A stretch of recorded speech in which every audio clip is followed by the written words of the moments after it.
La radio des Français dans le monde présente le dossier spécial Les ados et l'expatriation, parrainé par Expat Students, le spécialiste des candidatures pour les universités au Royaume-Uni, en Europe et au Canada. Les ados et l'expatriation, vaste sujet. Et lorsqu'on parle d'ados, il y a forcément derrière des parents. Et pourquoi ne pas parler de Expat Parents, site de référence depuis 8 ans déjà sur Facebook et sur le site web. On va en parler avec sa créatrice, que l'on connaît bien sur l'antenne de la radio des Français dans le monde, puisque c'est Catherine Martel, qui est également à la tête avec Cécile de Expat Pro. Bonjour Catherine. Bonjour Gauthier, écoute, j'en profite pour, il est encore temps de souhaiter une bonne année à tous les expats parents et à tous les autres, à tous tes auditeurs en tout cas. Eh bien moi j'en profite pour te souhaiter un bon anniversaire puisque c'était il y a quelques heures. Oui, effectivement. Période intense chaque année. D'ailleurs, il y a un lien entre expat parents et ton anniversaire puisque tu as fait une date unique, c'est le jour où tu as lancé Expat Parents. Voilà, je me suis fait un petit cadeau et je me suis dit surtout que je pourrais retenir la date facilement comme ça et c'est ce qui est le cas. Voilà.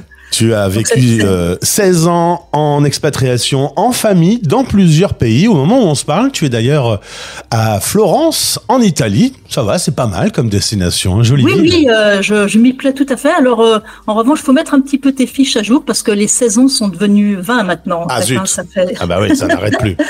Voilà. En fait, ça fait 30 ans que j'ai commencé à être expatriée, mais si on compte pas les périodes de retour en France, effectivement, ça va faire 20 ans de vie à l'étranger maintenant. Alors j'ai précisé en famille parce que tout ça s'est passé avec des enfants et donc on se retrouve très proche du thème de notre dossier spécial sur les ados. Tu as assez vite d'abord toi avec tes enfants, mais aussi à travers le groupe Expat Parents, découvert qu'il y avait des vraies problématiques, des vrais sujets, parce qu'en effet, l'adolescence, c'est une période délicate, mais quand on est en expatriation, ça peut l'être encore plus.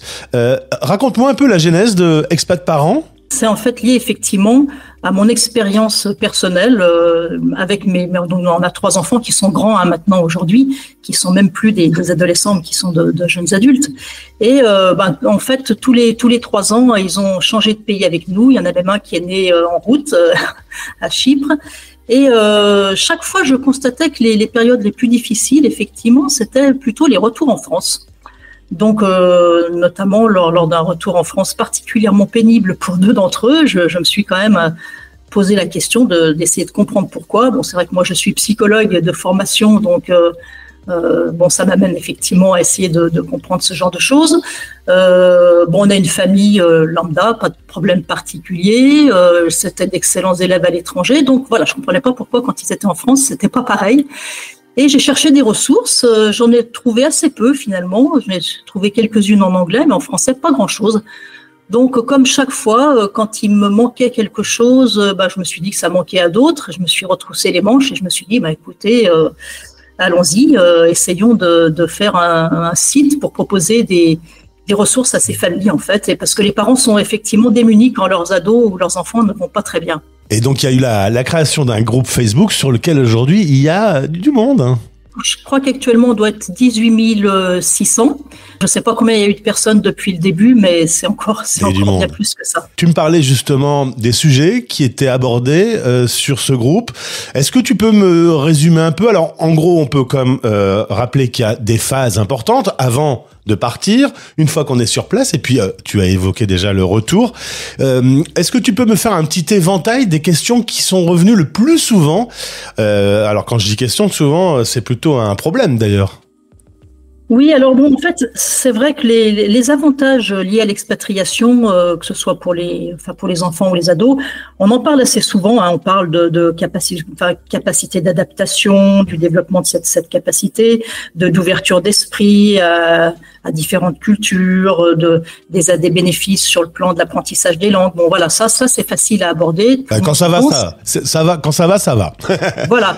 Et en revanche, on parle un peu moins des difficultés ou des défis.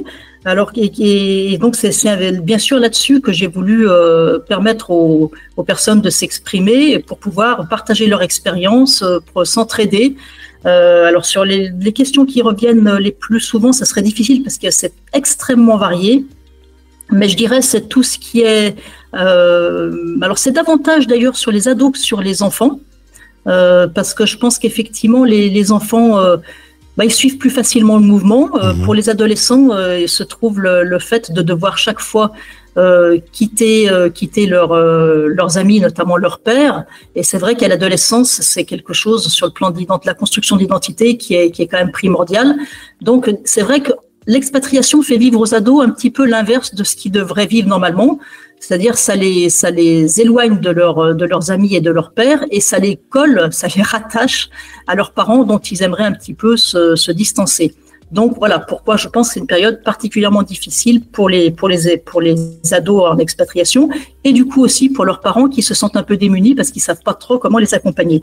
Donc les questions, c'est effectivement celles des ados qui veulent pas partir, soit ne pas partir à l'étranger lorsqu'ils sont en France, soit ne plus quitter le pays où ils sont parce qu'ils ont enfin réussi à se faire des amis, à se faire un réseau. Les questions de changement de système scolaire aussi, alors qui inquiètent peut-être davantage les parents que les jeunes. Enfin, je sais pas, mais c'est vrai que quand on doit changer de système scolaire, se réadapter, c'est pas toujours simple. Les questions effectivement de déracinement, les questions de santé mentale, effectivement aussi, lorsqu'un jeune ne va pas bien, qu'est-ce qu'on peut faire, comment on peut l'aider. Voilà, je dirais que ça, ce sont les principaux défis qui sont abordés en ce qui concerne les ados, en fait. C'est aussi parce qu'il y a relativement peu de ressources sur ces ados qui parfois ne vivent pas très très bien l'expatriation qu'on a voulu faire ce dossier. C'est vrai que c'est dans l'ensemble des expatriés, des Français en mobilité internationale, ceux qui ont un peu le plus à subir, on leur demande pas vraiment leur avis, ils n'ont pas l'âge de pouvoir s'auto-assumer, donc eux, ils sont un peu dans la zone grise. Oui, voilà, c'est ce que je te disais, non seulement ils sont dans la zone grise, mais voilà, ils vivent un peu l'inverse de ce qu'ils souhaiteraient vivre, enfin, en tant qu'ados. Alors, soit effectivement, ça peut engendrer des réactions parfois explosives, hein, on le connaît à cette période, soit au contraire, ça étouffe cette période de révolte, parce que de toute façon, ils n'ont pas le choix, et donc il faut bien qu'ils fassent avec. Et dans ce cas-là, ça diffère parfois un petit peu dans le temps, les réactions les manifestations de ce qu'on appelle la crise d'adolescence. Ouais. Mais c'est vrai que j'ai constaté dans ma vie personnelle, mais aussi par pas mal de retours que j'ai eu à droite et à gauche, qu'effectivement, c'est souvent la période la plus délicate lorsqu'on part avec des enfants. Alors, ça dépend aussi s'ils ont été expatriés depuis qu'ils sont tout petits et qui savent que ça fait partie de leur vie finalement, ou lorsqu'ils doivent partir pour la première fois à cette période de la vie, en fait. Ça, je connais moins, puisque les nôtres, ils sont partis dès le berceau presque, en fait, hein. En tant que formation de psychologue, quand tu as vu un peu dans le groupe les questions qui ont pu être posées, est-ce que parfois, avec l'adolescent, ça a complètement abîmé l'expérience de la mobilité ? Abîmé pour qui? Tu veux dire pour les parents? Pour tout le monde, hein, du coup, parce que je suppose c'est pas cool pour l'ado, mais c'est non plus pas cool pour les parents à ce moment-là, les frères et sœurs peut-être. Est-ce que tu as pu voir que des ados qui menaient un peu de résistance parce qu'ils n'étaient pas d'accord avec le projet, finalement ont même peut-être fait capoter le projet de déménager à l'étranger? Oui, alors est-ce que ça remet en cause tout le choix de la famille? Pas forcément.